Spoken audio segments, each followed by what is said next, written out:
Naneshwari Chidrawar. Welcome to my channel Anytime Maths. In this video, we are covering compound interest. In my previous video, we have already seen simple interest and these terminologies. Here, you can find the link for the simple interest video. Now, let's quickly recall these terminologies and learn compound interest. Interest, principal, time period and rate of interest. Let's look at it one by one. Say, if I borrow some money from someone or bank, if I borrow 500 rupees for 2 years, okay, after 2 years, I should return 500 plus some extra charge. Say, if I am returning 570 rupees to bank, okay, here I am paying some extra charge. That extra charge here it is 70 rupees, right? This extra charge is nothing but the interest. That interest is because I got the luxury to handle bank's money for 2 years. Now, principal is nothing but the borrowed amount and it is denoted by P. Time period is nothing but the duration for which I borrowed the money. So this duration is called time period. And rate of interest is nothing but R.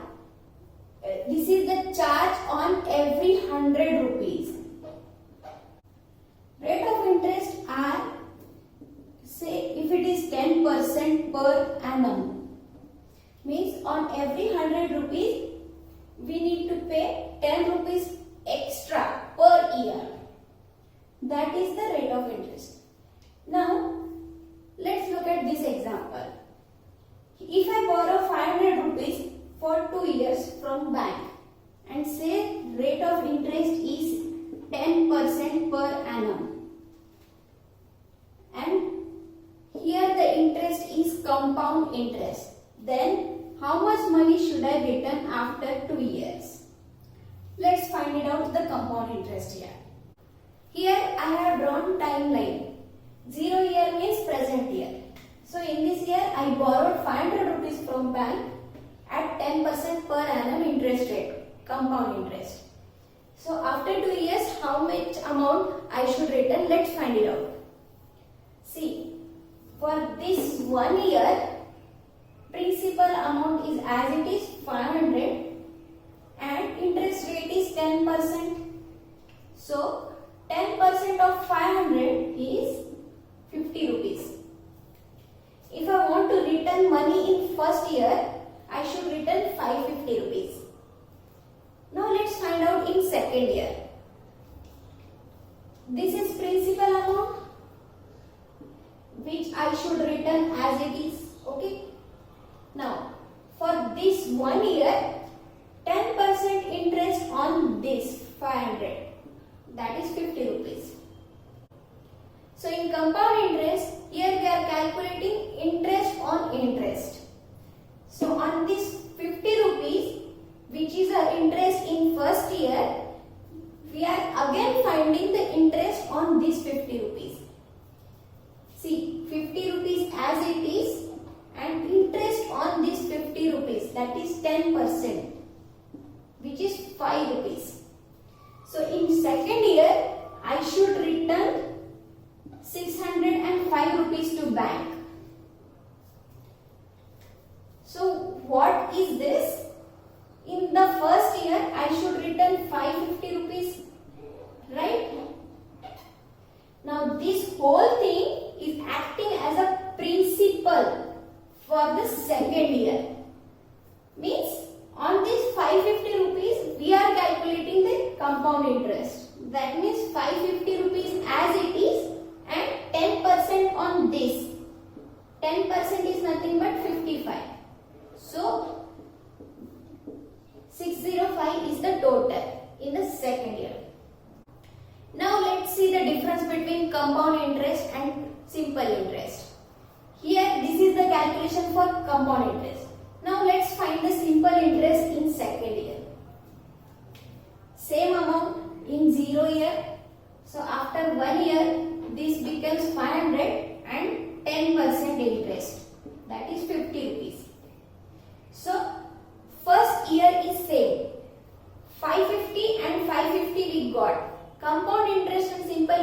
for the 1 year is saved, first year. Now let's find the simple interest for the second year.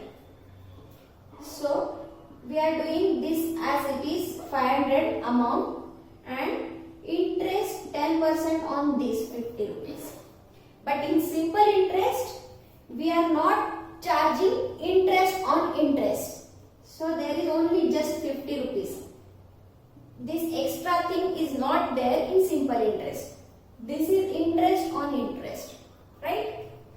So for simple interest, the amount is only 600. But for compound interest, amount is 605 rupees. If you observe here, you can find compound interest and simple interest for the first year is same. But from the next year onwards, compound interest is always greater than simple interest. To calculate compound interest for 2 years like this is okay. But for the 10 years, finding the compound interest like this is tiresome. So let's see the formula for the compound interest. Compound interest is nothing but principal into 1 plus r by 100 raised to n. N is time period. This is the formula to find compound interest. Now let's apply this formula for this example. In this case, principal is 500 into 1 plus r is 10%, okay, and n is 2 years, right? Now this 0 gets cancelled. This is 1 by 10 plus 1, so this is 11 by 10. Now this is 500 into 11 square is 121 divided by 10 square is 100. 0 gets cancelled. 5 into this is 560. We got the same amount. So this is the formula you can use to find compound interest. Now let's look at few examples. Let's solve this example. Here Praveen borrowed 1000 rupees at 5% per annum. Compound interest. Okay, compound. Find the amount payable after 2 years. So, Praveen borrowed 1000 rupees at 5%. That means principal is 1000 rupees and rate of interest R is 5% per annum. And time period here is 2 years. Then we need to find amount payable. Okay. So this is compound interest. We can directly apply the formula and find the amount. So compound interest here is principal into 1 plus r by 100 raised to n. Let's substitute the numbers and find the amount. Principal is 1000 into 1 plus 5 by 100 square. So 5 by 100 is nothing but 1 by 20. So this is 21 by 20. Now this expression is 1000 into 21 square is 441 divided by 400. 0 gets cancelled. 2 2s are 2 5s are. Now this multiplication is 5 0 divided by 2. So our answer is 1102.5 rupees. So Praveen should return 1102 rupees 50 paise after 2 years. Thank you everyone. Hope you understood the compound interest concept.